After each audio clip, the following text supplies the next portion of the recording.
কি গো, আজকে তো রবিবার, আমায় একটু কোথাও ঘুরতে নিয়ে চলো।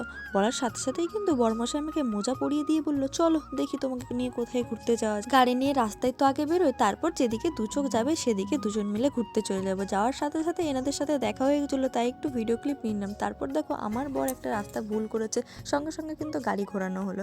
যাই হোক, তারপরে আমাদের পছন্দের একটা চায়ের ক্যাফে থেকে সেখান থেকে আমরা দুজন মিলে চা খেয়ে নিলাম। এখানকার চাটা কিন্তু দারুণ টেস্টি ছিল, যেটা কিন্তু আমরা প্রায়ই আগে খেতাম, এখন আসা হয় না এই দিকটাতে, তাই কিন্তু আমরা খাই না। তারপরে আমরা বললাম যে চলো রোড দিয়ে বাদ দিয়ে একটু ভেতর রাস্তা দিয়ে যাব। আর এটা হচ্ছে আমাদের কুন্তিঘাটের কাঠের ব্রিজ। তোমরা কারা কারা এই কুন্তিঘাট কাঠের ব্রিজে এসছো আমাকে কিন্তু কমেন্টে অবশ্যই জানিও। আর এই রাস্তা দিয়ে যাওয়ার আরও একটা কারণ হচ্ছে, এই রাস্তার দুই পাশ দিয়ে সর্ষে জমি, মাঝখান দিয়ে এই রাস্তা দিয়ে যেতে কিন্তু আমার ভীষণই ভালো লাগে। তারপর হয়ে গেছিলো সন্ধ্যা, আমরা চলে এসলাম কিন্তু মিয়া মোড়ে পেস্ট্রি খাওয়ার জন্য, কারণ মিয়া মোড়ের পেস্ট্রি আমার অলওয়েজ ফেভারিট। তাই আমার বর বললো, চলো তোমাকে আজকে আমি অফার দিচ্ছি, তুমি যত ইচ্ছা পেস্ট্রি খেতে পারো। তো যাই হোক, বরের টাকা মানেই তো আমার টাকা, কত আর খাবো বলো, নিজের টাকা দিয়ে এত খাওয়া যায়? কেউ যদি ফ্রিতে খাওয়ায় সেখান থেকে কিন্তু খাওয়াই যায়, কিন্তু বরের টাকা তো আমারই টাকা, তাই ওরা তো না খেয়ে বরের উপর একটু দয়া করে একটা মাত্র পেস্ট্রি খেয়েছি।